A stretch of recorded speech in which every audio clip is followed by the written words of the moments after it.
Welcome to Colin's Corner. It's our new show we're debuting, starring Maria Conlon, former, multiple-time NCAA champion at the University of Connecticut in hoops. New head coach of Western Connecticut. Is it Western Connecticut State? Is it? Yep, you got it. I got it right. Okay, good. Yeah, you got it right. My memory's good from my old days of going to UConn.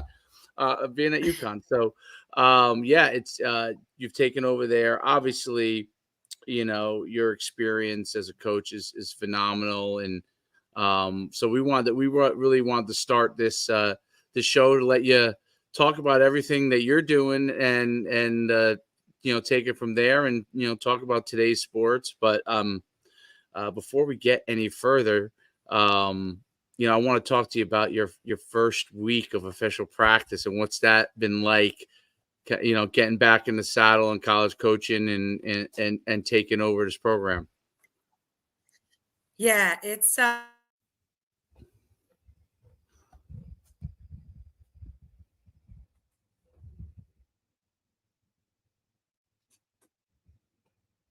Did I lose Maria? I think I may have lost Maria briefly here.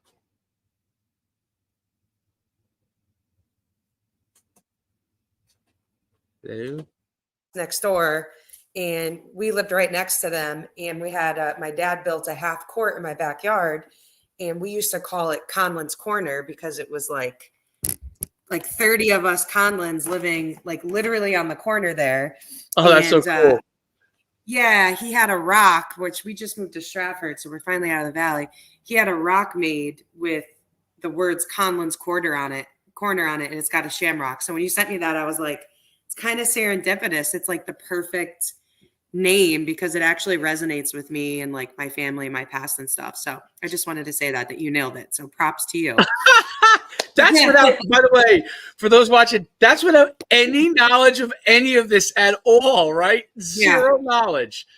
It was kind of crazy. And I was like, maybe he saw a picture of a rock somewhere, but then the rock. So anyways, really, really awesome title. I'm so excited to do this podcast. I'm so excited to do it with you and get some guests on here and just talk, sports, talk women's basketball, talk about a bunch of stuff because I think it's fun to do these types of things. So first week, kind of wild. So we started Tuesday was our first day, and we had one kid go down with an ankle injury. We ended up having to call the ambulance. So that was my first practice.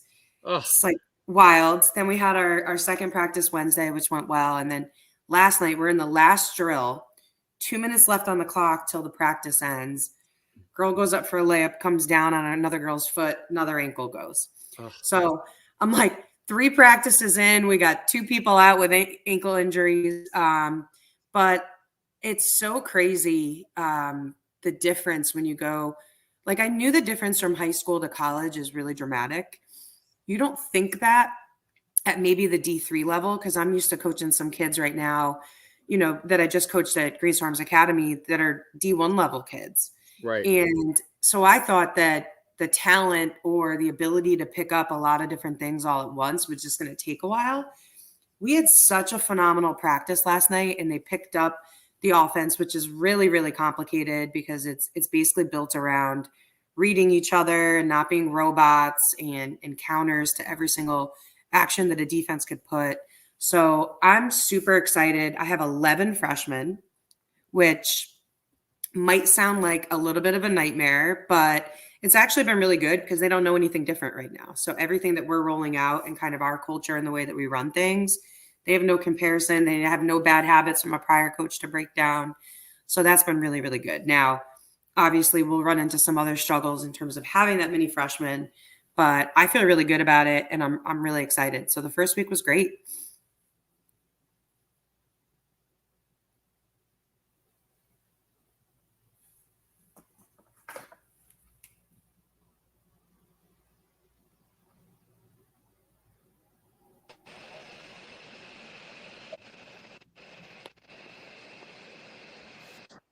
Hello? You back? Yeah, did you see that? I bolted out out of nowhere. Go ahead. I'm sorry. Go ahead. No, You're you're going. good. I don't know. Well, that was really, I don't know if you heard that whole spiel, but I just kind of gave you the wrap up on the first week. And Yes, yes. The ankle injuries and the level that's it's not necessarily the athleticism, but the intensity and the physicality probably that's different, right? and just the like the focus, right? Like, you know, seniors in high school to freshmen in college, like the maturity level, it's almost like, all right, I'm living away from home. I got to figure out my laundry. I got to do all my work and then juggle that with basketball. And then all of a sudden, kids just mature and grow up really, really quick, which, I was just really impressed with this week. So I'm excited. Like I said before, we have 11 freshmen. So it's going to be a learning curve because it's a lot of adjustments with that many freshmen. But it's also really good because they have no prior stuff that I got to break down, right? Like this is all they know. So we'll have a really cool nucleus of kids that we'll have for 4 years. So it's exciting. I'm really excited. What has been the hardest adjustment as far as like administratively and staff wise? What's the biggest adjustment there? Yeah, I mean, it's been a whirlwind the first 2 weeks. A lot of you coach in high school and being a head coach in high school is not easy, right? Like you're still running the program. You got to like administer and orchestrate a lot of different things. But things that you don't necessarily have to do at the high school level are like manage the budget, manage transportation, manage like I'm dealing this week with like where are we going to house our kids during Christmas break? So it's just a lot more. And I think the biggest adjustment, which I kind of knew as a student athlete, like going through it myself, is like you're these kids' parents. Like you're their home away from home right now. So I think for me, it's like it's different in high school. Practice is over, they're going home to their parents, right? In college, they're going back to their dorm rooms and you're still kind of like mom on campus, right? So, you're trusting as a parent, you're trusting the staff and the people on the campus to take care of your kid while you're away. So I had to like readjust that in my head the other day because when the kid went down with an ankle injury, we had to call the ambulance. I was like, all right, well, let me call your mom so she can meet you there. And I'm like, wait a minute, mom's 3.5 hours away. Like I'm mom right now, um, which is cool. I've always kind of taken that approach anyways when I coach of like, hey, I'm a mentor. I'm your coach. I'm the face here. You can count on me for different things that you need. But this is like next level, right? So that was a little bit of an adjustment for us this week. Like, oh, wait a second. We got to be even more uber responsible than we were before. I brought 2 of my coaches with me. So that's been awesome because, my big thing with wanting to do that is that, it's a new gig, new team. The last thing I wanted to do was have to worry about like getting to know new coaches and figuring out if I trust them and is the synergy there. So, it was great that they allowed me to bring some of my staff with me. Because we have a lot of that stuff already. So, that part has been really easy. It's just some of the other things that you have to take on as a college coach that is going to be a learning curve, but we're getting there. Yeah, no, it's that's always the process. Get developing that trust within your staff, and then obviously your style and how you do things. That always, especially the first year, that's the hardest thing. It's like sometimes I always found like obviously sometimes players and coaches don't end up meshing, right? Like you're bringing guys and that for that first year, and sometimes they don't mesh. Sometimes you get some guys that you never guys or gals that you thought you never you weren't sure about, and they buy in and they're like home runs for you, and they're like it's amazing how that all works out. And that's what makes sports and coaching so great. Is I always thought that like figuring it out as a coach and like who's going to be on board with you and who is it's like a gigantic sci-fi psyops experiment constantly, right? Like you're constantly okay, how's this person feeling about what's going on?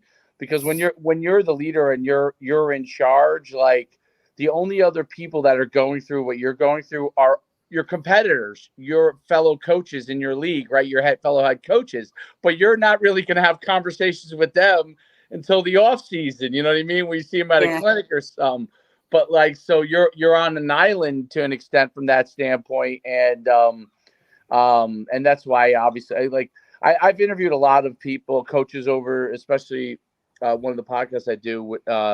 We basically do, like, I would say over half our interviews are with coaches, head coaches, assistant coaches.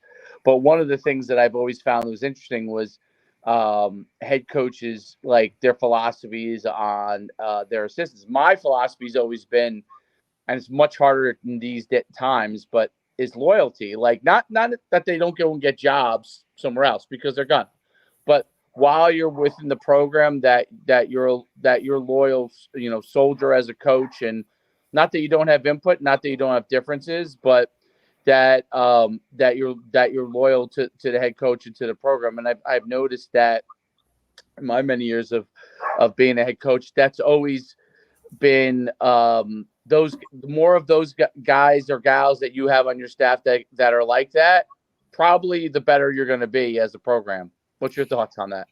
Yeah, I mean, I have like a couple of these are going to sound like they're going to sound a little like corny and weird, but like I have two rules for like people, and this doesn't even just go with coaching. This goes with really anything that I do, right? Because I as you know, I got a little bit of entrepreneurial flair. I own a couple of different businesses. I'm like all about like diversifying what I do, diversifying my income, all that stuff.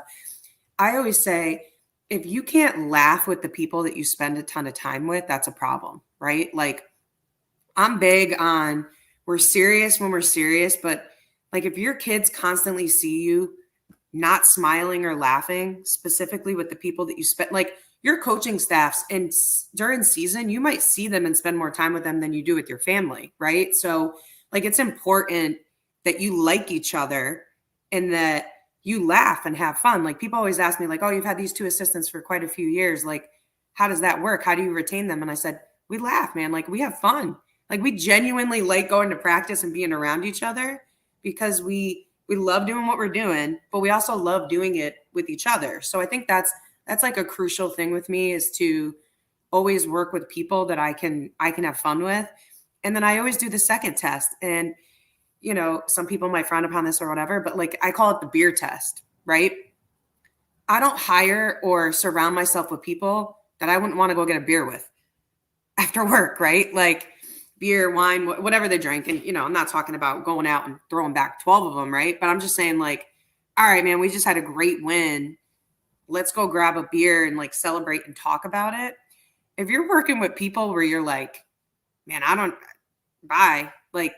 even want to go have a beer, there's a problem there, right? So, I use those two kind of rule of thumbs with everything that I do. And then, I think the third piece that I've just really been big on, and I've had these conversations with people before, but like my big thing is like, I want my coaches to want to be coaches and to want to grow and like support and move on to the next thing that they want to do. I think the sign of a really good leader is when you mold and gravitate other people to be leaders around you, right? And take on other roles. I think too many people get caught in, I want you to stay down here so I could be up here. I'm like the opposite of that. Like, I want, like a lot of the coaches from my AAU program, they've mentored under me for the last couple of years, and now they're getting head coaching jobs in high school. Like, I love to see that. Right. So because I had a little bit of an impact on what they're doing, and they'll call me constantly. What would you do in this situation? What would you do here? And some of it's basketball and some of it's not. But I think, like, I've always said that great leaders, the best way you can tell if someone's a great boss, manager, or leader is if eventually they're promoting other people to be that themselves. Like, you don't want to keep people down. And with that said, some people don't want that, right? Like, some people just want to be assistants or don't want that role because they see how hard it is. And I have a couple of people like that, but I've had other people that have worked with us that have now gone on to be head coaches at different programs and whatever. And I'm not bitter about that. I'm excited about that. Like, someone comes to me and says, hey, like, I had one person like, oh, would you mind if I went and applied for this job? I'm like, would you mind? I was like, let me write you a referral. Like, let me help you get there. Here are the things I think you're great at. Here's what you have to expect that you don't see that I just do and take care of. And I think that's a big thing in a lot of different aspects of life, specifically in sports, is like, if you have ambitions to be a head coach, your head coach that you're working with should be encouraging that. Like, I look at some of the great coaches of all time, and a lot of people that were assistants for them are now also great coaches somewhere else. That is a huge testament to what you do as a leader and a head coach. And I think when you see that, it empowers your players and it empowers other people to want to be around that type of environment. Like, I had a long speech with my kids yesterday. We were doing a drill that was really offensive minded, but I was having kids play defense. And I said, a lot of you guys ask about, how do we get playing time? How do we get whatever? Like, I don't miss a trick when I'm coaching, right? Like, I'm not only just watching the kids that are involved in the drill, I'm watching what they're doing on the sideline. I'm watching how are they guarding. Like, I said to them yesterday, you want playing time? If you're on defense guarding the first 5, if you're letting them score every single time without difficulty, you're not getting playing time, because that shows me that you're not willing to help get the team better, no matter if it serves you or not, right? Personally. So I think that's kind of like a motto that I've had in a bunch of different things, is that, I try to surround myself with people that are great. I try to mentor people that are better than me. Because I think if you're not a lifelong learner and you're in one of these roles where you're impacting kids, it makes it really tough, and it makes it not genuine, So I think that the focus for me is always to encourage people to make others better on the court, off the court, whatever it is, professionally. And I wish we saw more of that. I think that people that don't do that do it because they're insecure about their own talents, right? Like, well, I don't want this person to go and now be more successful than me. Well, why not? Like, who cares? Like, they worked with you. You're going to get like some sort of credit for it, right? Like, they had to start somewhere. And I think, as a society, we get too on the jealous side or too territorial about certain people or certain things. And it's like, why not share the wealth? I don't know. I'm just big on that, and like giving back to all that stuff. I agree with that 100%. Helping other coaches get to the level that they want to get to. Like you said, like, if your goal is to be an assistant coach, to be, like in basketball, like to be your first assistant, to if the goal is to be a head coach, how do we get you on that path? Here are the things that I see as a head coach you need to do in order to do that, and to get yourself better there. But you want to go and apply for a job, go apply for a job. Like, whatever you have to do. It's I think it only makes more guys that and girls that want to join your staff, because if they see someone go on to be successful, that was with you, they're like, wait a minute. And I always use like Nick Saban as this example. Like, Nick Saban at one point became like this rehab facility for head coaches that got fired. You know what I mean? They would come in, be an assistant for a year or two, be a quality control guy for a year, whatever it was, and then go off and be much better head coaches next round than they were the first round. And I think part of that is that learning environment, and part of it is, he demands that. And then when they become head coaches, they realize, kind of get a little bit of an aha moment, like, oh, I was doing all these things great, but I was not doing these things. Like, and that's a hard thing to know when you become a head coach, like for the first time and stuff like that. So, like, I've been a head coach a couple of times, and then was an assistant after that. And one of the things I always tried to do was go work for a guy that I thought was a better head coach than me. And I would go work for that guy, and usually I got recruited by those guys, believe it or not. It was actually amazing, because those guys were secure in themselves. They're like, you know what? This guy was a head coach. He decided to move on, like, whatever it was. In high school, there could be a variety of reasons. And let me get this guy on my staff. Like, I don't know how long he'll be here, but like when he's be here, while he's here, he'll be a value add. And I always thought, wow, I was always better the next time because of that. And then I think, your point about the scout, I call it in football, I call it scout team, right? But I don't know in basketball if that's what you call it too. But like those scout team people, when they are, that when they go hard on scout team and they stand out, I always tell kids this, even as my son's young kid team, 9-year-old, I tell them when you're on that side of the ball, you're practicing for when you're going to get in the game in that position. And so you have to go 100%. It's not even just about getting those guys better, but it's about making yourself better for your opportunity when that happens, right? And kids will come up to me and be like, I want that kid to go against me again. Like he blocked me last time. I want him to try and block me again.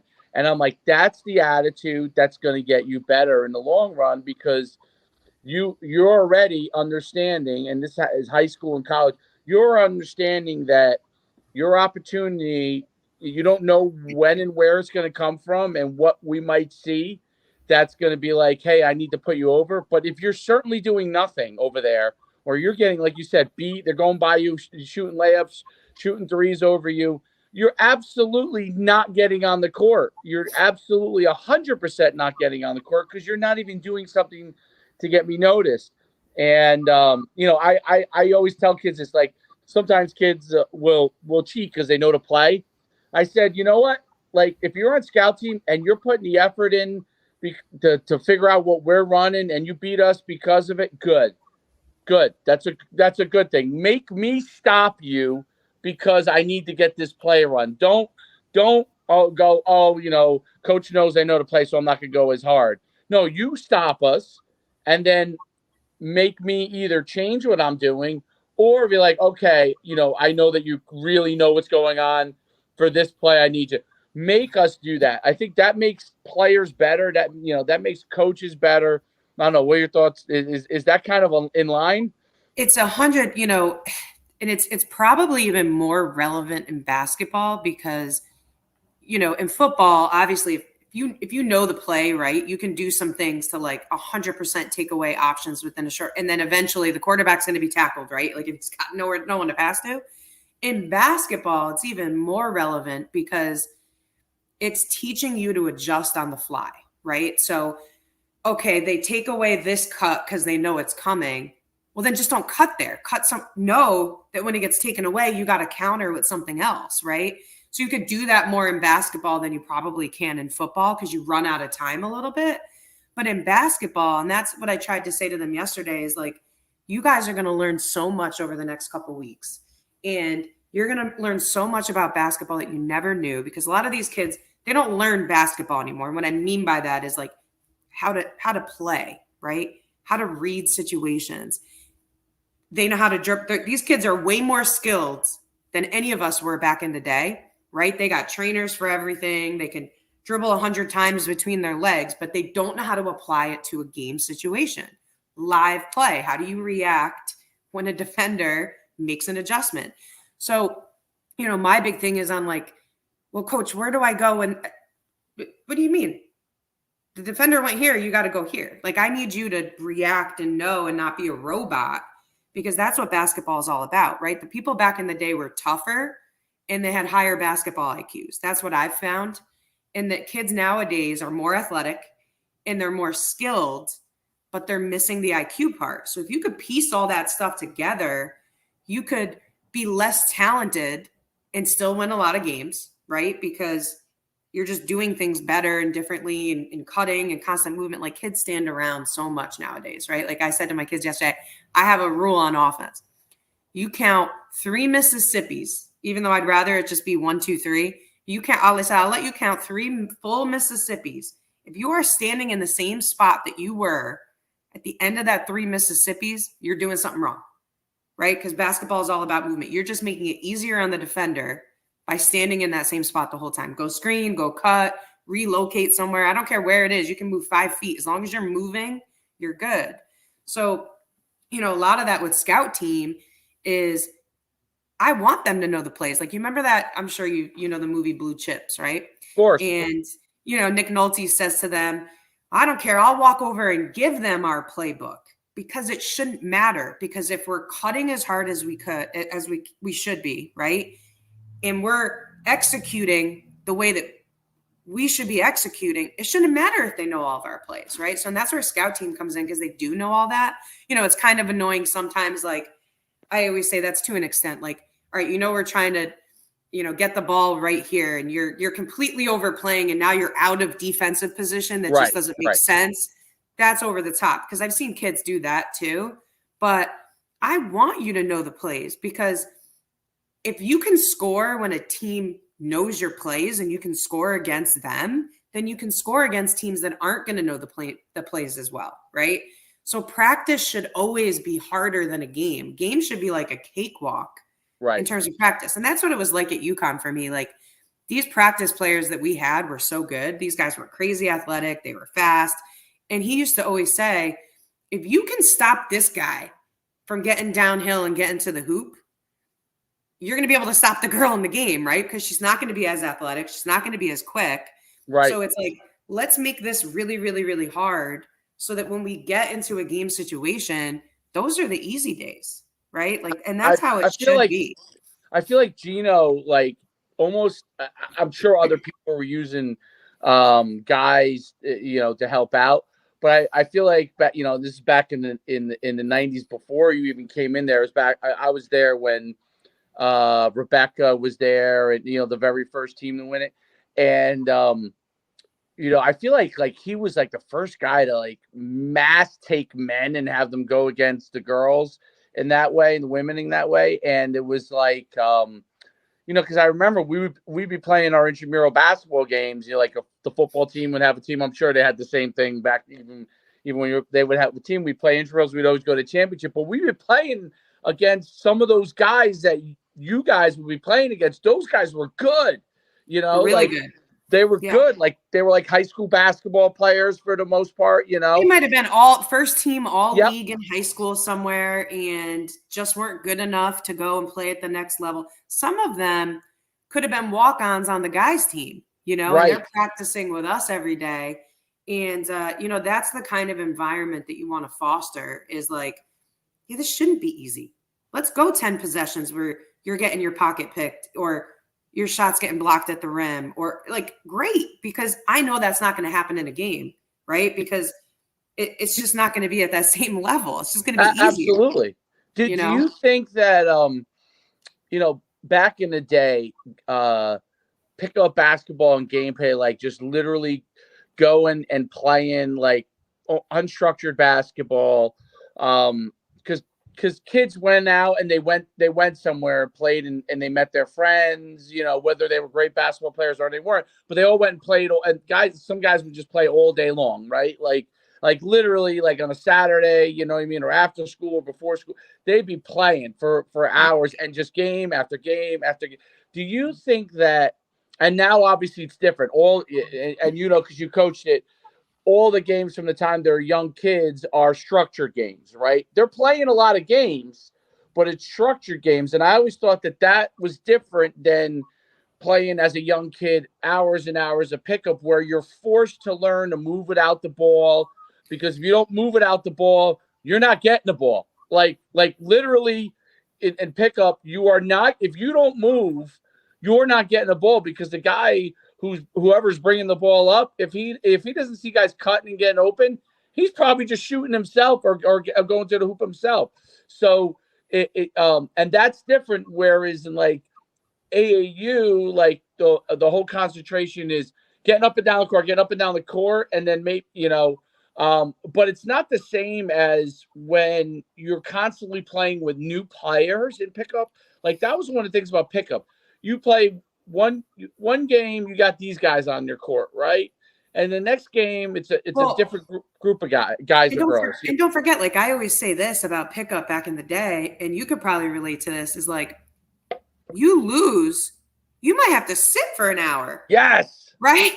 Because you got 18 people waiting to play. So now you got to wait till it's your turn to put, like, so the competitiveness, right? You wanted to stay on the court, like, you had to dig in and you had to guard, you had to rebound, you had to score. So that competitive nature of like, man, unless I want to go get ice cold on the sideline for the next 45 minutes, I got to win this game. Like there were battles back in the day. And to Great point. your point about like structure in AAU, right? So it's the US is so weird, right? I say that lightly. We're weird in a lot of ways, but Right. when it comes to sports and basketball specifically, right? You go to Europe, they play one game a week and they practice 5 or 6 days, right? So if you see people come over from Europe, what are they? They're way more skilled. They move better without the ball. They play a different style of basketball because they're doing all of that. They're not cone working all day. Like I call them, right. The cone warriors, right? Like, so you could dribble around 100 times around a cone, but then you get in a game and you can't get by anybody, right? Because cone can't guard you. So, we have such a weird dynamic here. And in the US, it's complete opposite. These AAU teams, they practice once a week and then they play 6 games. And by the way, these games are so bad. Like, obviously, I have an AAU program. Obviously, I have a 12-year-old daughter who's playing. We were at a tournament last weekend. And I said to myself, I hope the NCAA comes out with a rule that even if you're a parent, you can't attend AAU games if you're a college coach because it will give me a reason to not go. Right. It's so bad. So this one team, and I just happened to be standing next to a parent from the other team, and they probably didn't like what I was saying at first, but I think they got it afterwards. And I said, it's really unfortunate. Now, my daughter's team they were getting beat pretty bad. The other team, they press, right? So right. these AAU coaches have them press because they only care about winning. They don't care about developing the kids. So what I mean by that is it's not a structured press. It's, okay, girl inbounds the ball. 4 people from the other team swarm the girl with the ball. Is that a press? No, of course, because once kids get good enough, you're throwing it. And they did. They eventually were getting breakaway layups because the kids are realizing I'm just going to throw it over the top. There's going to be nobody back.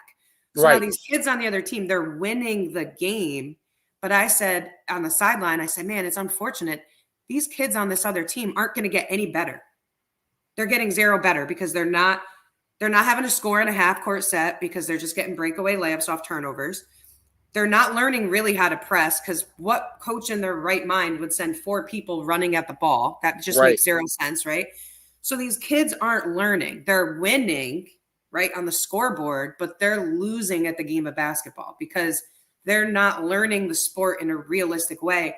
And then the crummy part, right, is that now these kids go to high school. They have no idea how to play basketball, right? It takes a couple of years for the high school coach to get them to a certain way. Then they go to college and they still don't really know how to play basketball. Not in the pure way that it's supposed to be played. And then now you got to break down all these bad habits as a coach. It's like, well, why are you doing that? Well, that's just what I did for the last 5 years in my youth program. And it's a big, big, big problem where instead of practicing team skills and team stuff and live reads, they're with their trainer 3 or 4 times a week. And then they're playing 6 games with one team practice. So it's ass backwards, right? For lack of a better way to say it. But you're seeing that because it's, like I said, these kids are more skilled, but they're not better basketball players, And I think Geno, he had a great quote, I think it was last year or the year before, where he basically spoke to that. He said, these kids are more skilled than we've ever seen. Yes. But they can't, they can't read a screen. They don't know how to cut. They don't you got to teach them things that you never had to teach kids in the past. It was like, that was just automatic stuff you learned from playing pickup, from digging in. Like I wrote yesterday on our board because, we started late. So I got hired late. So we're behind the 8 ball with a couple of different things. And one is recruiting, right? So I put up on my board, what are the kids that we need to go get? Like who we recruiting to try to get in here next year? And so I had like, okay, we need a lights out shooter. Like, I just want a kid that I don't care if she could do anything else. I want when I put her in the game and I'm running a staggered screen or a flare for her, she can knock down an outside shot. So that was number 1. Number 2 was, all right, we need a tweener. We need another guard who could play point and can shoot, right? Doesn't have to be lights out shooter, but can handle the ball a little bit under pressure and shoot. And then the third thing I had on there is we need a dog. And one of my assistant coaches said to me, what do you mean? And I said, I want a kid. Again, I don't care if she can score or not. We don't need her to score. We'll have 4 other people on the court that can do that. I need a dog on defense. I want someone where if we need a stop or the other team has a kid that goes off, I can say, hey, Jenny, get in the game, go lock that girl up. And she's gonna own that and dig in and do that. And so, I think, again, a lot of these kids they're taught so early that like scoring is everything, right? Like I got to score 20 points a game, 25 points a game in order to go play in college. But like I look at it and I'm like, do you know how many kids out there can score 20 points a game? Thousands. There's thousands of kids that can do that. Can you handle the ball under pressure, make good decisions? Can you lock down on defense? Are you like I always say, are you a team morale kid? Because those kids are so important, right? Like you're the ones that are constantly clapping, demanding, getting kids up, making sure everybody's focused. Like those are it's almost like, you ever seen that movie Moneyball? Yes. Right. And how they like kind of look at all that. I mean, theirs is more strategic with like, slot spots and all this other stuff. But I look at basketball and recruiting the same way. I can't have 10 kids that are capable of scoring 25 points a game. It just doesn't make sense because, first of all, there's not enough playing time, right? And there's not enough looks. Like you got 30 seconds on the shot clock. We need kids that can do all different things, and that's what they own, right? Because you can't say to a kid, all right, listen, you're going to be our lockdown defender on defense. You're going to bring the ball up. You're going to make all the decisions. And oh, by the way, you got to drop 20, 25 a game. That's a lot of pressure for one kid, right? Yeah, that's a great point. Like look at too. It's, I think, obviously, parents don't understand that that's not the only, because they're told that that's the only, like they're told when people are picking teams that that's the important thing, and so it becomes like they're yelling shoot it on the sidelines. The kid's not even over half court and they're like, get to the rim, shoot it. It's like, wait, what? Like, no, that doesn't. And by the way, your kid's not even a good shooter, so like why is she even shooting it? But look at the UConn women. I'll even use the UConn men over the last couple of years. But what I love historically about the UConn women, specifically over the last 10 to 15 years, right? We all know Paige Beckers is the best player on UConn, right? She was all year, last year, whatever. She was not the leading scorer every game. And I think what always makes them so hard to guard and the reason why they're so good is that on any given night, any kid that gets on the court can be the leading scorer. Yep. Right? So you also want a team that's like that, where you can say, okay, all right, Paige is getting double teamed today. She's getting bumped off her spot. Aaliyah, you're going to get a double-double today, right? You're going to be the one. This is your game. The mismatch is here. We got that. You want a team that thinks that way, and you want a team that buys in that way, so that now when they approach the game, it's like, I always say, like, the end of the day, there's only one score that matters, and that's the final score on the scoreboard. And the goal is to have more points, doesn't matter if it's 1 or it's 30, than the other team, right? Like, that's correct. Because you could score 30 points, but if we lose, are you getting interviewed by the media? Are you getting any accolades? Like, nobody cares. Nobody cares. Like, a lot of what's changed too. I mean, I don't know if that's changed. It may have changed too on the youth level there, but obviously when you get to college and the highest levels, it's changed because of NIL and transfer portal, where they're all like placing a value on themselves, right? Like they're like, okay, if I'm able to do this, this, and this, I can make this, or so I don't, numerous reasons I've gotten to this discussion why there needs to be parameters on everything. And obviously football is probably a larger problem than basketball, but basketball has a problem. And I always said baseball, people don't realize that baseball is a huge problem because guys can go to the pros right out of high school. Guys can go out of the pros after their third year and then after their fourth year. So these guys in baseball are like in a race to get on the field. They're all in a race to get on the field. So if you went and you were at like, I don't know, LSU for baseball, like one of the best baseball places. And I think I don't know if softball is as much of an issue because of the pro game may not be as big, but baseball, it's definitely a huge issue because if they don't get on the field as a freshman, then all of a sudden they're like, wait a minute, I want to go turn pro as a junior because I didn't go turn pro as a high school player because either I didn't get drafted high enough or whatever. So I went to college.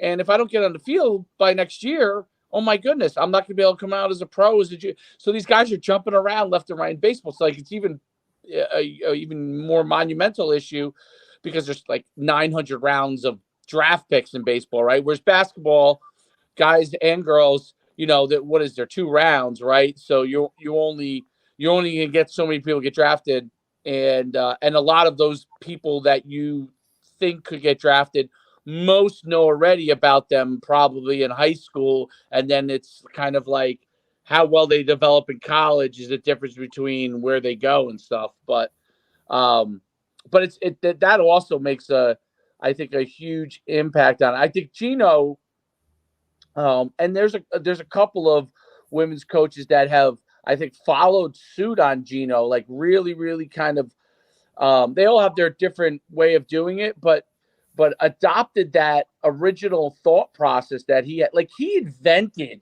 I feel like, there was what's her name, Stringer, I think, from Rutgers, and then Vander what's her name from Stanford, Vanderveer. Yeah, Vanderveer. Yep. she was kind of like, and then obviously Pat Summitt, right? So Pat Summitt, and then Geno came along and took kind of like what Pat Summitt did, and like made it like on steroids. You know what I mean? Like a whole different level. Pat probably like was one of the obviously the originals, and she had all that success.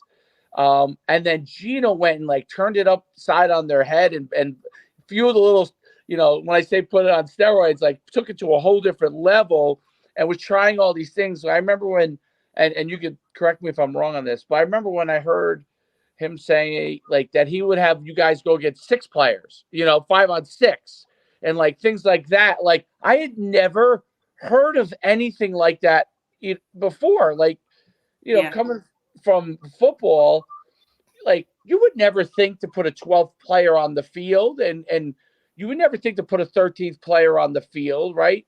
But I thought it was so genius. Where it's funny, many years later, like I go against the scout team, and a guy would be like, "Oh man, we had 12 guys out there." I said, "That's fine, don't worry about it." Because I saw Geno do it. I was like, don't worry about it. Scout team is not as strong as the first group anyway. So maybe this makes it a little bit more even. Maybe it makes the battle a little bit better. We did that yesterday. It was funny. We did that yesterday in practice. We were doing shell drill, which is typically like 4-on-4, but I put 2 other people in the corners. So it was actually 6-on-4. And the whole point was like, corner drive, somebody's got to slide to help. Somebody's got to help the helper. Then you got to rotate here, and you got to scatter. And really the thought process is this. It's really simple in basketball. It's like, if you can stop 6, you can stop 5, right? If you can score on 6, you can score on 5. So again, it's just another element of making practice harder than what you're going to see in a game. And it's funny because when I rolled it out yesterday, the girls were like, well, Coach, but there's only 4 of us. And I said, well, yeah, that's on purpose, right? Because they're young and they probably had high school coaches that didn't do that. I've been doing that for years because I learned that at UConn. Right. And it's such a big deal because, again, if you can cover 6 kids and you got 4 of you, how much easier is it going to be in the game, right? So it's all elements of trying to, like right now, my big thing with our kids is getting them to be comfortable being uncomfortable, right? So I think that's a big like differentiator in success is that you have some kids and some teams or some coaches that they just don't really like being uncomfortable, right? But when you're uncomfortable, that's where progress happens, because you either, it's like shit or get off the pot, man. Like, you either got to figure this out or you're not going to figure it out. And if you're not going to figure it out, you're just not going to succeed. So, they're all like little tidbit life lessons through all of this stuff. But, the underlying thing is that with any growth, right, on the court, off the court, with anything that you do, if you stay here and you stay status quo, like I'm just so comfortable, I'm just going to do this every day, I'm never going to, that's fine if that's all you want as a result, right? Like if you just want to do that, then have at it. That's not me, right? But I respect that if that's you, but that's not going to be anybody that plays for me, right? Because you got to be uncomfortable or be comfortable being uncomfortable all the time in a game, you know, in every situation. And if you want to be really successful at anything in life, you have to embrace those moments, right? Like, oh man, this is making me really uncomfortable right now. Great. More. Give me more, right?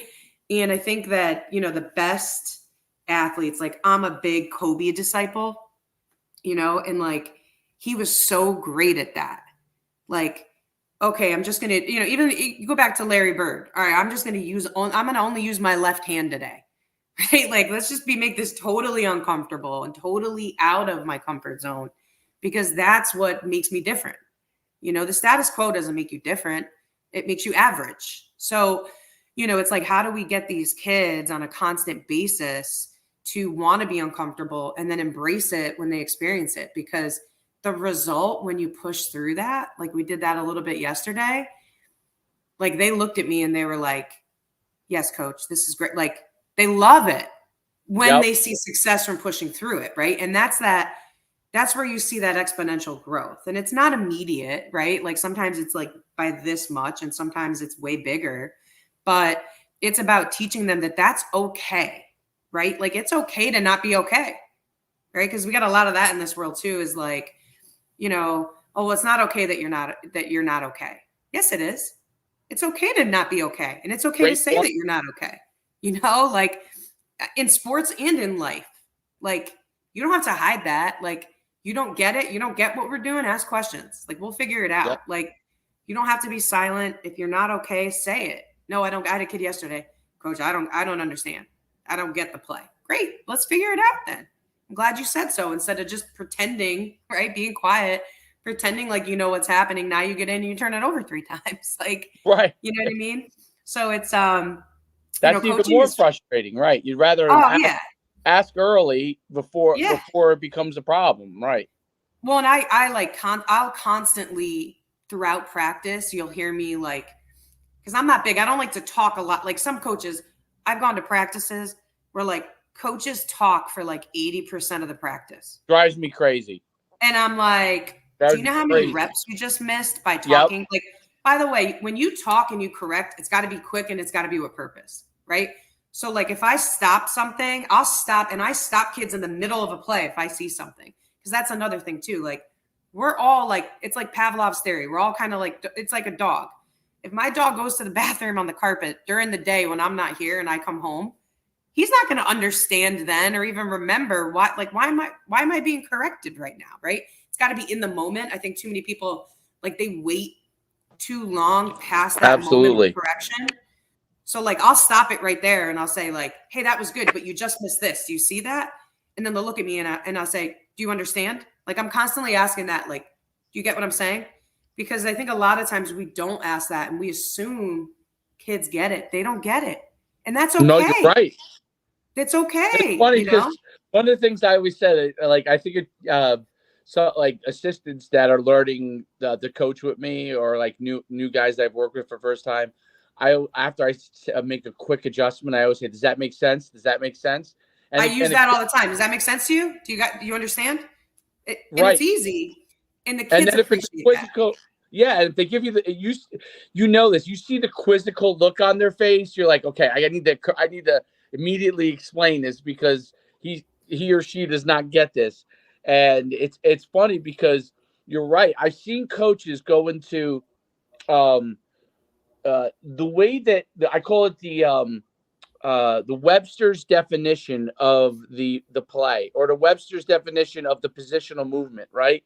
So like if you start going into the Webster's definition of the positional movement to a kid, like they don't understand that. It doesn't mean that you're not explaining what the actual right thing is that they're not going to get what you're saying. You have to have a quick, dynamic, purposeful explanation that they can get. It's one of the funny things is football is like, okay, I don't know. We say it like someone gets outflanked, right? And same thing can happen in okay, well, it's your positioning sometimes. It's not like, I would say like alignment is half the battle on defense. Like people are like, what do you mean alignment's half the battle?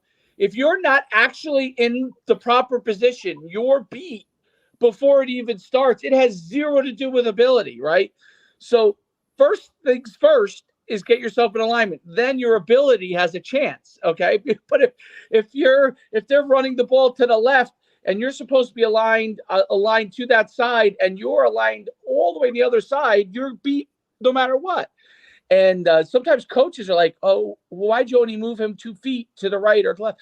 I said, "Well, those 2 feet are the difference. Like I see the space. Here's the space. I was a running back in high school, and all I ran to was grass. So if you gave me the ball and something was clogged up, I would go to where grass is. So if you want to tackle somebody, you got to go to where the grass is because that's where the running back's going, right? Like no running back's running into people. I mean, if he is, he's not going to be a running back very long. So that's He'll be a lineman, and then he'll be a lineman. The coach is not going to give him the football very much. Yeah. Like no, that's it's a good point, and like I'm sure you do this too. I'll even take it one step further, and I've had people comment that have like come and watched my practices and the way I interact with the kids is that, and this is why I think a lot of coaches are failing right now and like retiring or like they can't connect, because back in the day, right, before kids were as visual as they are now, because we got to remember, like, what are kids doing all day, right? Scrolling, They're looking at stuff.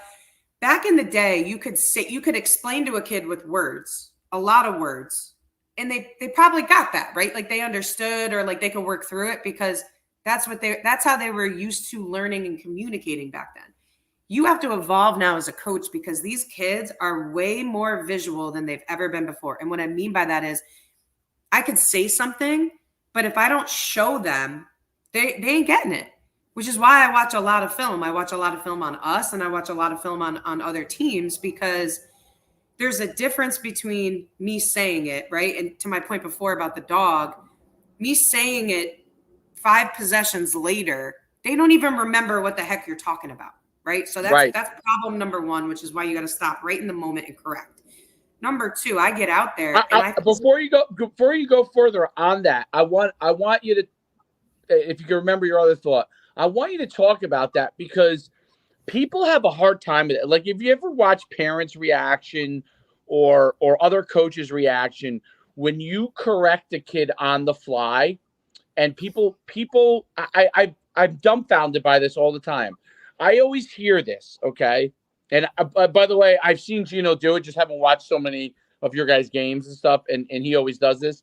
And a lot of the great coaches do this, but I see so many parents and other coaches are like, why don't you wait to halftime to get on him about that? And it goes to your point, like they're not going to remember even what you were talking about. If you don't correct in the moment exactly when it happens, okay? And sometimes, it looks demonstrative from the coach's side. The coach looks demonstrative but what happens is they remember it. And they understand it. And the next time when that happens, they're much more likely, I'm not saying it's a guarantee, but much more likely to fix it because they remember the immediate feedback. And but I noticed that a lot of coaches and then parents subsequently have an issue with it too, where the coaches that don't correct things on the fly and see guys that do, they're like, why are you doing that? Why? I'm like, no, because if you don't correct him right now, he or she is just going to do the same thing over again. Doesn't that drive you crazy? I tell guys, doesn't that drive you nuts that you have to see the same mistake and then you get to halftime and you're down 14 points because of it, or you're down by 10 points in basketball because of it? There's so many, if there's any parents that are listening to this right now, right? Watch, if you want your kid to play for a good coach and you want your kid to develop, go scout coaches, right? And what I mean by that is watch the way that they interact with their players.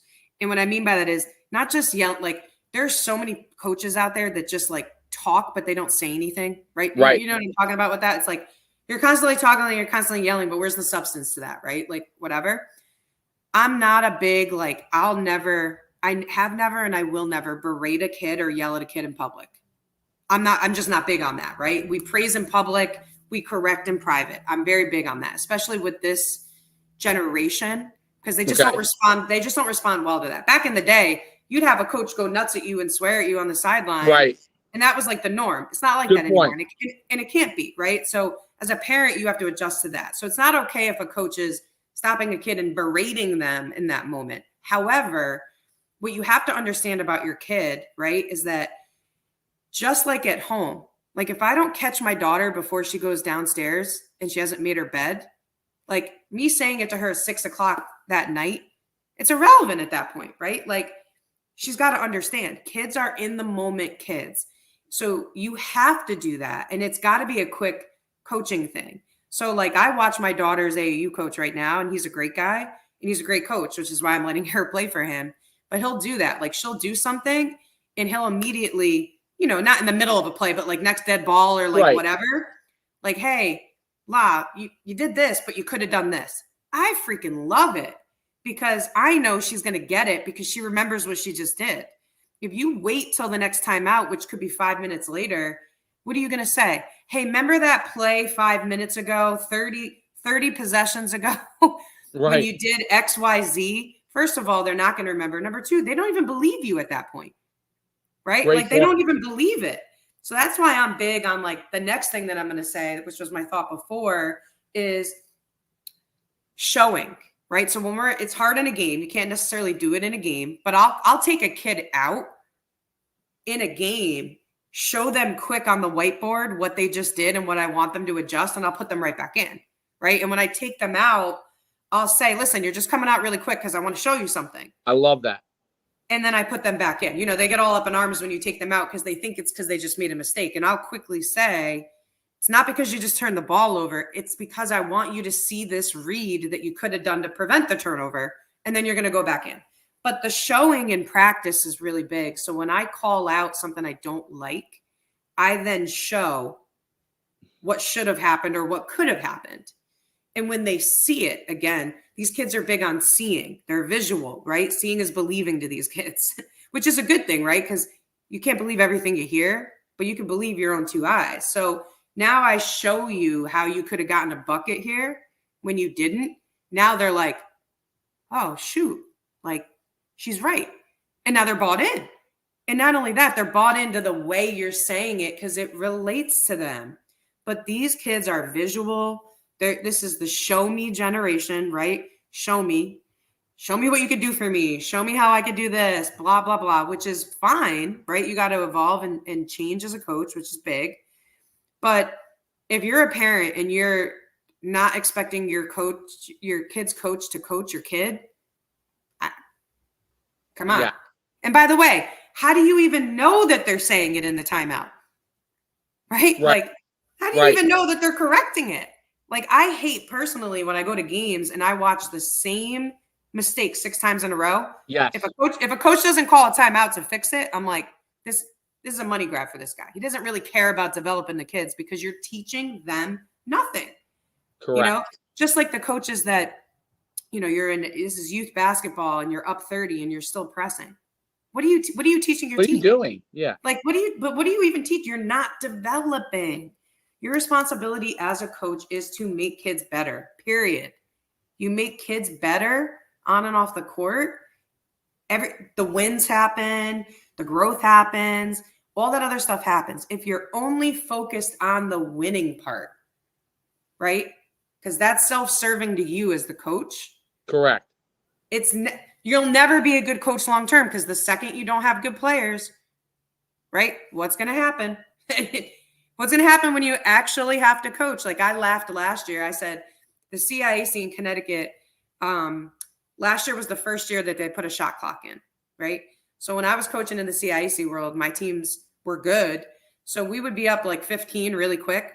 Other teams would run 4 corners and stall so that it didn't look like we were going to beat them by that much. Oh, Notre Dame only beat us by 22. Well, okay. You burned about half the game off dribbling in circles in the half court, right? Right.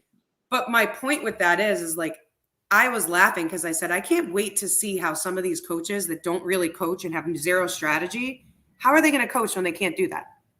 When there's a shot clock and you can't just dribble the ball out, right? Like that's when you start to see like the bad coaches to the good and the good to the great, because if you can't adjust and you can't evolve and you can't get the best out of your kids and you're not developing them, it's only self-serving to you when you're good. That's it. I always say, like, how are you, it's very easy when you're winning and you're rolling. And that's like, everybody's happy. Everybody, like, there's much less complaints. But when you lose, how do you solve the problem? How do you continue to improve? How do you handle it when you don't have all the best athletes? Like, I always say, people always ask, well, what's the most important thing to having, to potentially having a great team? Well, I said the first thing is to have the best athletes. Like, that's the first thing. Before anything else, that's going to be your first thing. Now, the question is, most of the time, you don't have all the best athletes. Okay. So if you don't have all the best athletes, what are you going to be able to do? Because when you have all the best athletes, you can take my dog and roll him out as the head coach, and he's going to win games. My dog's going to win games. I mean, he can just sit there and bark at the 5 players around the basketball court, and those 5 players will score 1 million points. But it's when you don't. It's what you said. How do you develop them? How do you continue to evolve them? Because what I've noticed with a lot of quote unquote guys that or girls that are coaches that win a lot, all of a sudden, if they don't have the best players, like, I've noticed this when I see it a lot of times in football. Like, there are coaches that in the past used to be like, they would be in private schools. Let's say they always had the best players, and then all of a sudden they had to go coach in a public school, and they couldn't win any games. It's like, yeah, because you got to go walk the hallways. You got to now coach Johnny, who is a tough kid, but is middle of the road athletically, and get the most out of him and get him or her to want to play at a higher level than they're currently at. And those are the things that make you better. And I think as a program, when players see that you're coaching everybody and you're trying to get everybody to be the best that they can be, and you're figuring that out as a coach, in the long run, if you get enough time, because sometimes now in coaches, you don't get enough time. But if you get enough time, in the long run, you're going to have wild success, because those players are going to tell other players, yeah, Maria's tough, but you know what? She's going to get the most out of you. Like, she's going to get you whatever your talent level is, the most out of you. And, oh, by the way, you're going to be humble. You're going to be a better person for being in that program. You're not just going to become a better player only and sacrifice the person. You're going to become a better player, and all the way you're going to become a better person, because you're going to understand humility. You're going to understand. I mean, the biggest thing about moving without the ball in basketball is you have to be humble enough to try to get yourself open so someone finds you. Okay. And, oh, by the way, you might be running around and no one throws you the ball. That might happen. Parents get so upset about that, by the way. My kid's moving with the ball and he's still not getting the ball. I said, that's going to happen. It's like in I want to play wide receiver. I always tell guys this. I'm like, be careful what you wish for when you want to play wide receiver. They're like, why? I'm like, you're going to run routes up and down the field, and you're going to block the whole entire game. And you know what? You might get 2 passes thrown to you. And, oh, by the way, 1 pass might not be good. Right. He might overthrow you. So you might have one that's catchable. Yeah. Hello? Yeah. It's crazy. And, it's funny too. Like,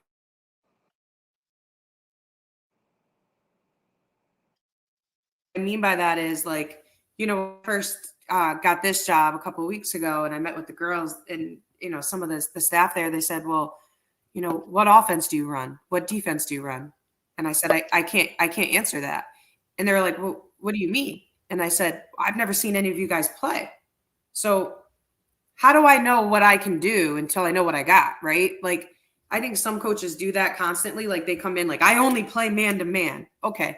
Well, if you have 5 people that are super slow and are horizontally challenged, that's going to be a freaking problem, right? Like, or if your tallest player is 5'8" or 5'9", and you're playing against teams with kids that are 6'3", that's a problem. Like, you can't play man then, right? Right. You got to play to what you got.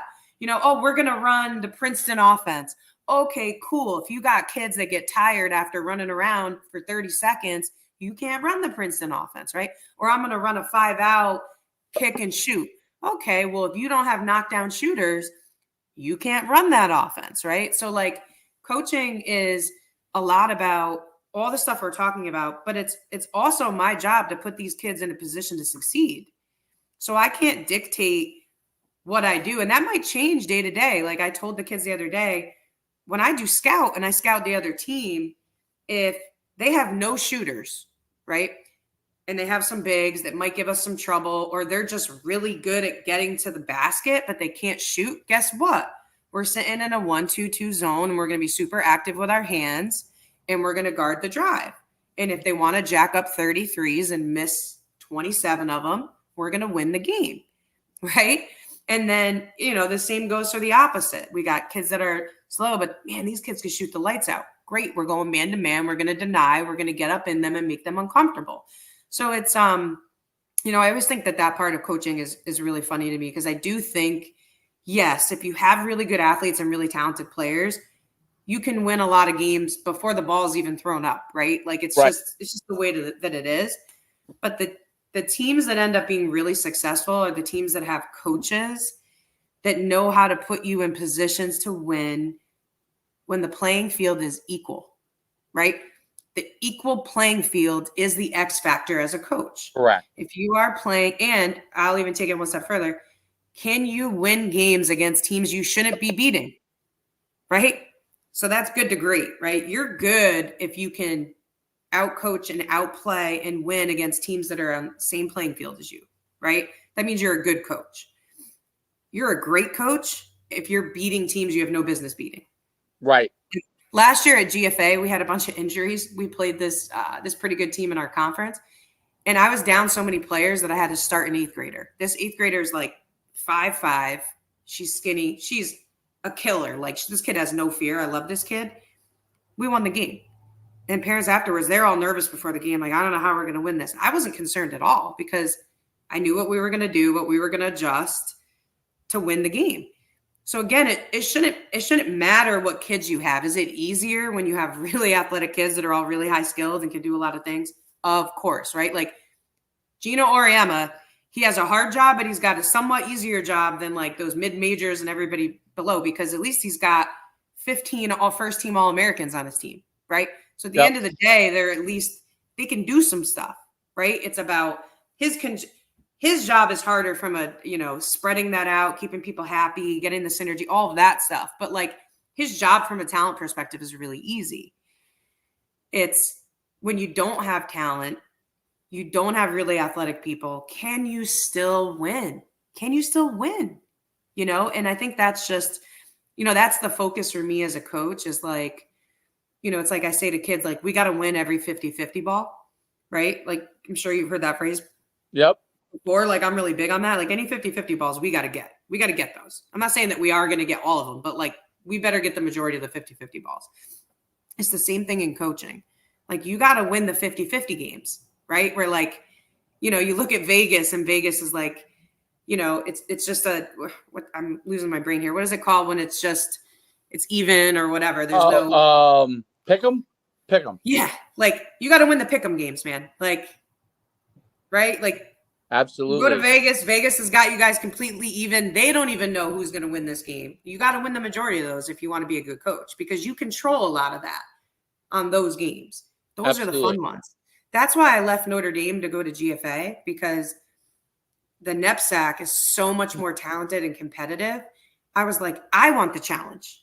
Right. Me personally as a coach, at Notre Dame, we had, if we played 25 games a year of postseason, I had to really coach for maybe like 6 of those games, right? Because we were just better than a lot of the other teams. Right. At GFA, we had 25 games last year. I had to coach all 25 of those games.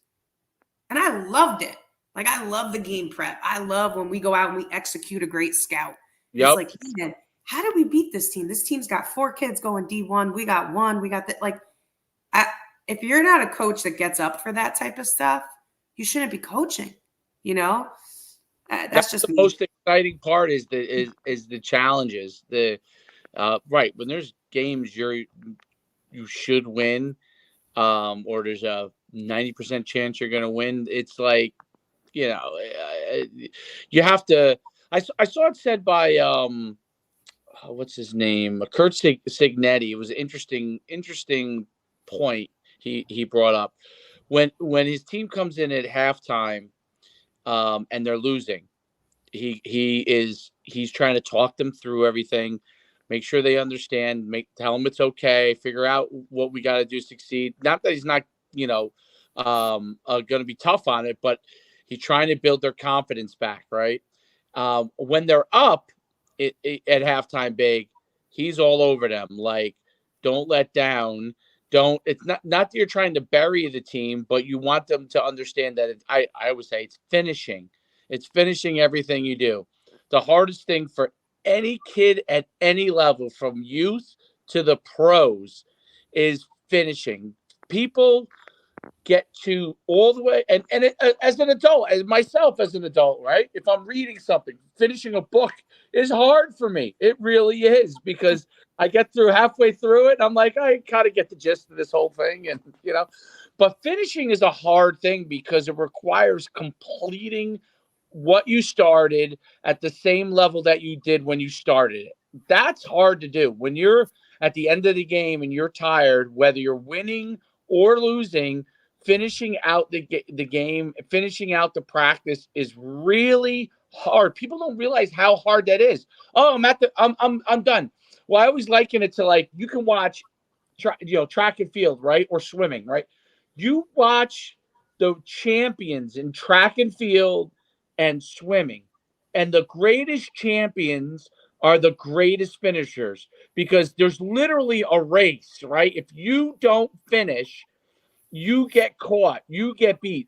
The greatest finishers are the greatest champions, not the greatest starters, not the greatest people in the middle of the race, but the greatest finishers, because they're actually completing the whole entire task to its completion.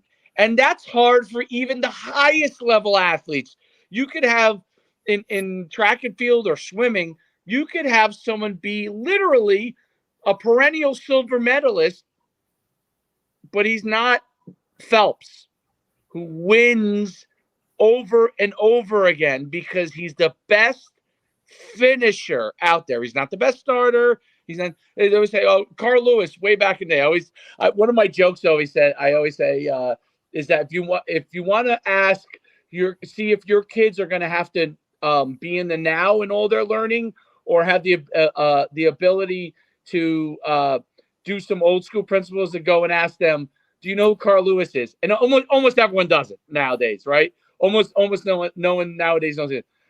Obviously, Carl Lewis, he wasn't the greatest starter in the 100-meter dash, but he was the best finisher, and that was what made him a great 100-meter dash person. One of the greatest Olympians. And those are the things that's hard to teach kids. What are your thoughts on that? So it's funny. I have this conversation with my daughter all the time when she starts with like a new team, because she always says to me, like, "Mommy, do you think I'll start?" And I said, "What does that matter?"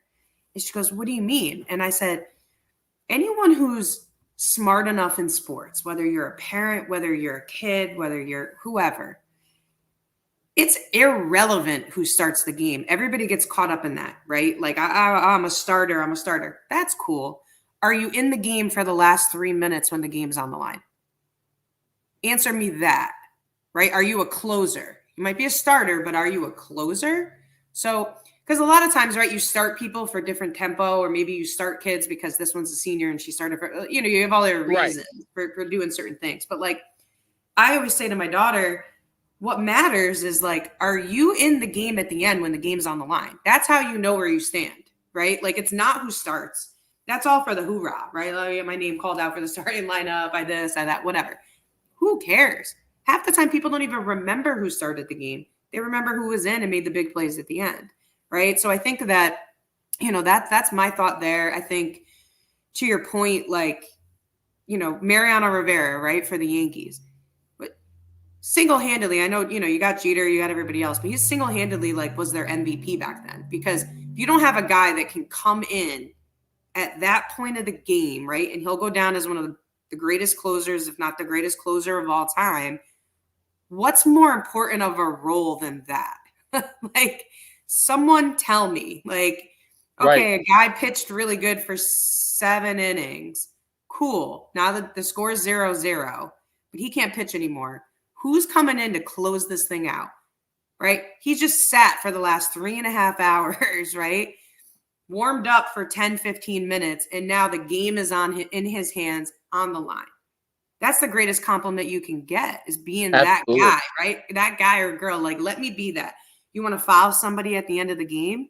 I want to be the person that's got ice in my veins who can come nail the free throws to lock this game up, right? So what I do with my kids too, historically, because we've played quarters, is win every quarter, right? So quarter one ends, let's just say the score is 10-8, us.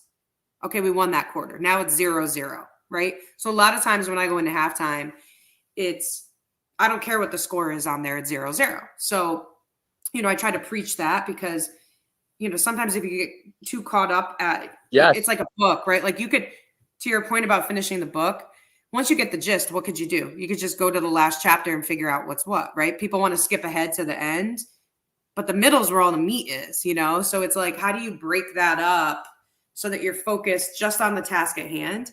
And I think those games that you talked about before where, oh, we should beat this team by 30. Those are the hardest games to coach because your kids already know that. They already feel that. And that drives me crazy because I'm like, don't come out and play like you're supposed to beat this team by 30, right? Like, in other words, like half the motions, like, oh, we could play half speed and probably still win this game. Right. Okay. I don't want you to, because once you get into that complacency, right, it's hard to get back out of that. Like, you can't just be up for the big games. You got to be up for every game because, number one, you never know when it's going to be your last game. I tell kids too, especially at really at any level, but like, there's some kid in the stands tonight that's watching us play, and this may impact their basketball future, right? If they come to our game and they see we're getting after it for 40 minutes nonstop, they're going to leave with the impression of, if you want to win, you got to get after it for 40 minutes. If we come out and we go through the motions because we should beat this team or blah, blah, blah, blah, blah, some kid is going to be watching that and going to go through the motions and think that they can still win. So you not only have a responsibility to yourself, but you also have a responsibility to all the other people out there, right, that you're playing for. It's like Kobe said this once, right? He had a broken finger, he had something else. And they said, why don't you just take the game off? And he said, I can't, because there's some dad that emptied their bank account to buy tickets, to bring their kid to the game, to see me play, to now spend $100 between concessions and jerseys and everything else. Right. How could I do that to them and not play tonight? Like, I got to figure this out. It's a responsibility, right, as an athlete, to the sport, to your teammates, to your coaches, and to the people that are watching the game, to play the game a specific way. And, once you start cheating the basketball gods, man, karma it comes right back and bites you in the ass. You know what I mean? Yeah. Like, it just does. And like, I always say, even with practice, like, there'd be times where we were practicing up to a game that, like, we knew the team wasn't really good and practice stunk, and I would go nuts. And I'm like, and then they get in the game, and instead of us winning by 40, we win by 18, and it's kind of a grind, right? And I'm like, well, you practice how you play. You guys just practiced for 2 days like we were going to beat this team by 50 without even trying. So guess what happened, right? You cheat the game comes right back at you. It's just the way that it is. There's no doubt. Because it comes down to, as like, your mindset when you rep things and you've done it in practice, so you're comfortable doing it in the game. When you haven't done it correctly, or you haven't worked as hard, or you haven't done the things necessary, and then you go in the game, something in the back of your head tells you it's not something that's like overly conscious or even like, because it happens to people that are very confident, but your body does not, and your mind is not on the level that it needs to be. So it's, yes, sometimes you might get lucky and you play good. Sometimes it happens. But what ends up happening is over time it catches up with you, and then you start to struggle and you start to make mistakes and things don't go as well because in your mind you haven't done it, and the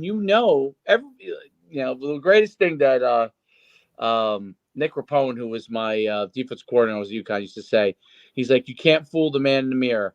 You can't fool the man in the mirror. You could fool the coach. You could fool your teammates.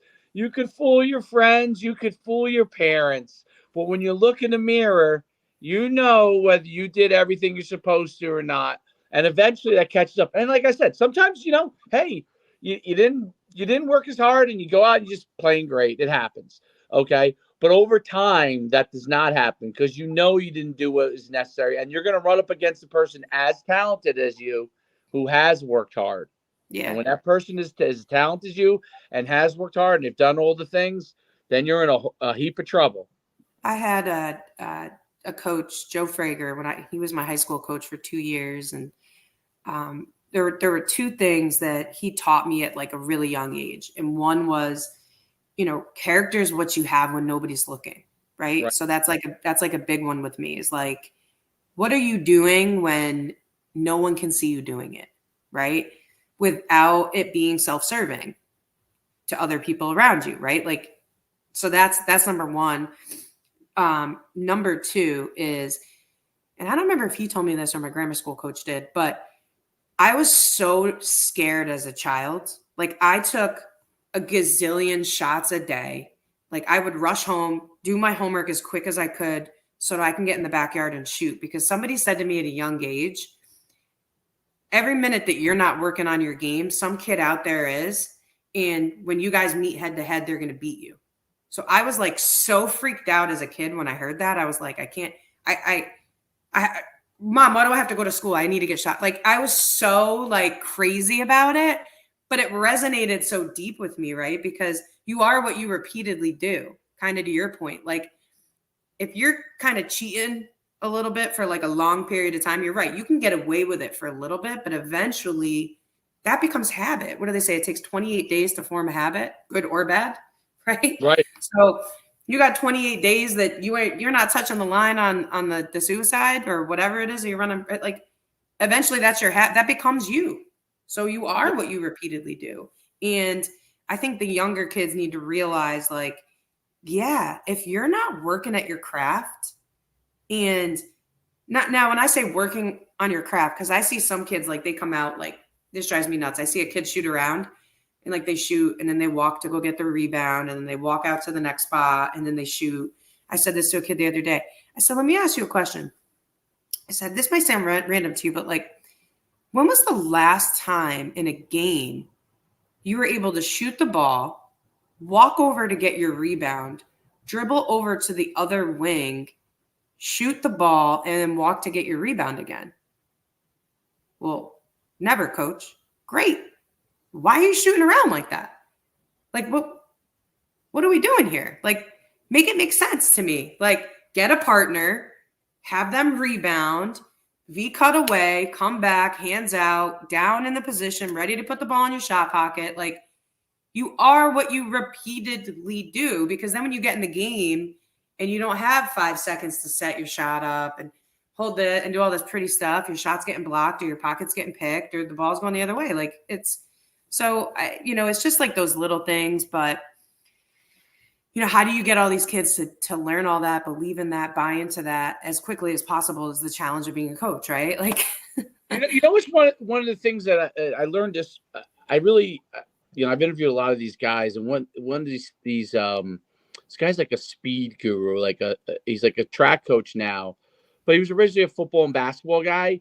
But he developed this whole like system of how kids can develop speed. And one of the things that it resonates with me, and I do this with my kid, and I try to tell other kids this. he said, in order to become faster, obviously everyone has different levels genetic speed wise, but in order to become faster, it's not going out and running 10 200s, okay, 2 or 3 times a week. He said it's doing the speed drills as fast as possible with rest in order to improve as much as possible, and then to be able to give yourself enough rest that you can then repeat it again, right? But it's not going out and running sprints for an hour per se. And it resonated with me, and he has his whole system and everything. And when I started doing with my son, and because I never really thought coaching all these years, I was work hard, and I started doing. I said, listen, if you give me 5 minutes or 10 minutes at your whatever we're working on, basketball, football, whatever it is, give me 5 or 10 minutes. We're gonna work those drills, and then you're done. Go back inside. That's it. Whether it's quick sprints, whether it's plays quarterback, whether it's throwing, whether it's originally that's how I got him to go out and play basketball as because he really didn't understand practice with basketball. Like he just thought it was shooting with his friends, and to get him to be purposeful. And now he adopts that. Like literally he'll go and he knows you got to put like 5, 10, or whatever the objective is, and we put goals on it. We try to track it. It's not this thing where, and this is where I think parents and people get confused in the old ways on stuff. Is they don't have to go out there for an hour. What they need to do is do it each day, a little bit of it each day, right? So it becomes habit. Do a little bit of it each day, whatever that little bit is, whatever that sport requires a little bit, so you can continue. It's called, you're in business, you own a business. When I was in business school at UConn, it used to fascinate me, this thing they talked about, which was continuous improvement.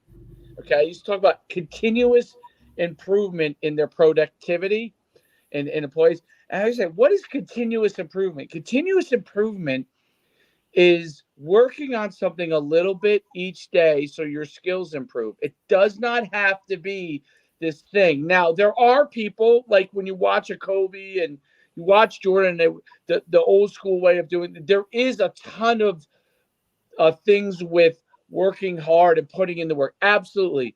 But in order to get kids to do things, it's like, hey, let's first start with 5 minutes a day, or 10 throws, or 10 shots, purposeful, like you said, purposeful shooting. My son had played guard since he was like 5 years old, a point guard, and he got in this AAU team, and somehow he was he basically brought on all guards, right? The whole team was guards, but my son was the tallest kid, and he's tall, but he what's he going to be, 6'4", maybe, 6'3", 6'4", but like he had to play center and forward, and he had never really done a lot of rebounding.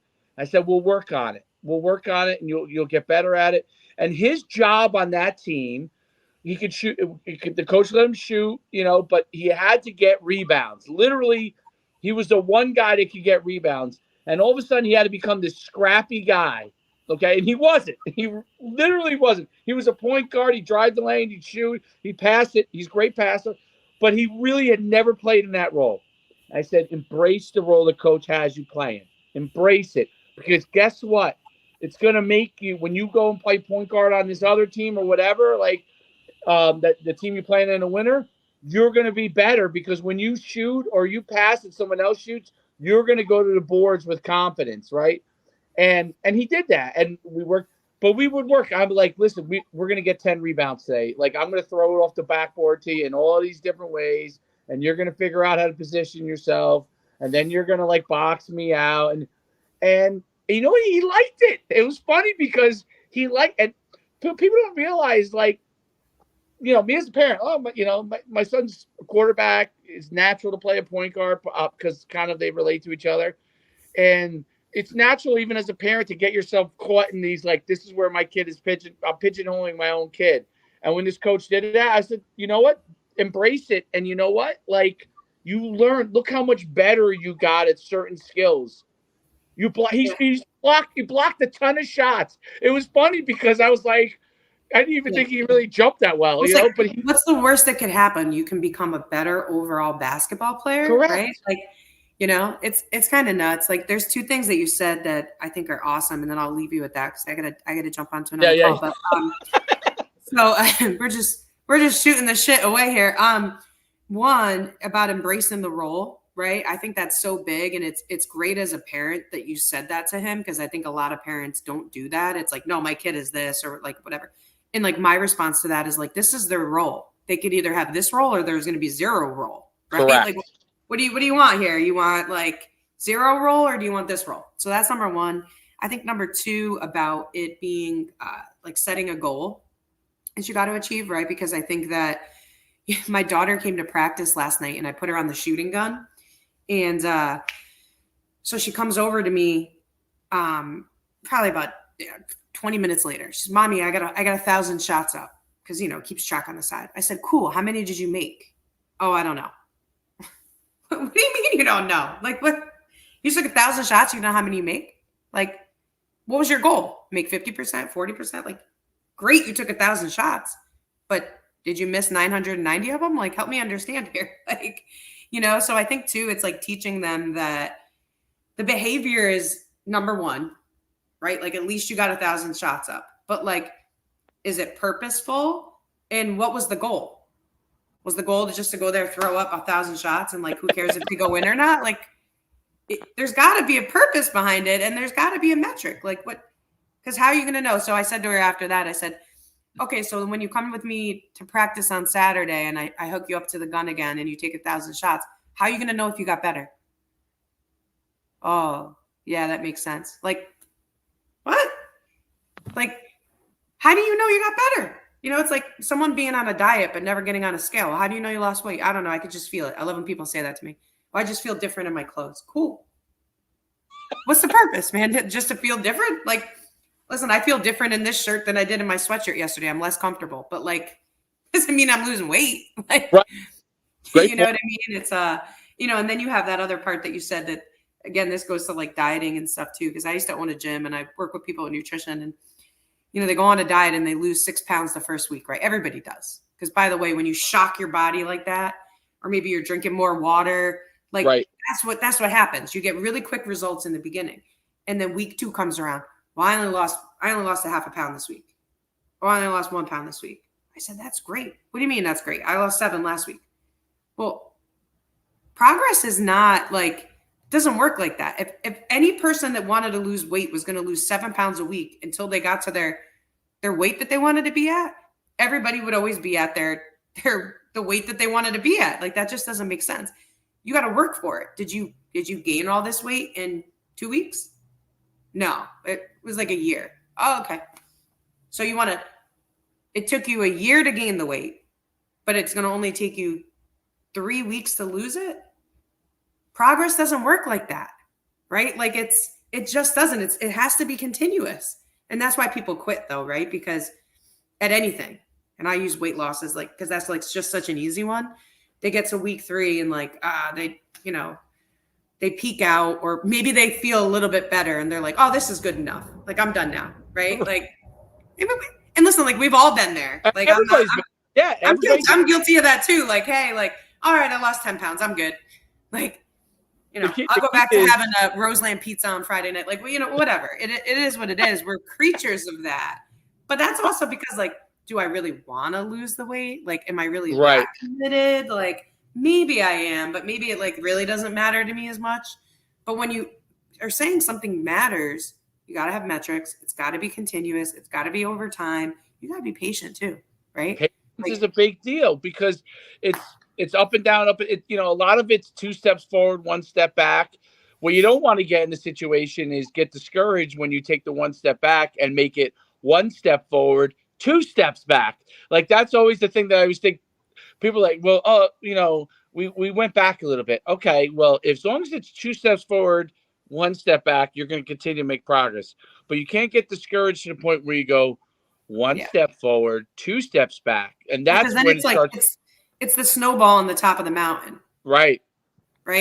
So you can either drop that snowball from the top of the mountain and let that thing roll all the way to the bottom, and by the time it gets there, that's a big snowball that you're dealing with, or you can cut that baby off 10 feet in, bring it back to the top of the mountain. It's not getting that big. It's just, it's human nature with that stuff. But anyways, I can talk to you for hours, let you but go. I gotta run. Yeah. Colin's Corner, tremendous success. First episode. Thank you all for watching. And Maria, we'll have you back next week, and then we'll start to get some guests on. Maria's choice, so it's up to Maria what she wants to have on. But obviously, I'm always glad to talk. We could probably talk for 7 hours at a clip, and entertain you. But we'll keep moving along. Go have a great day, Maria. It's great talking with you, and we'll see you next week. Man, you too. All right, see you.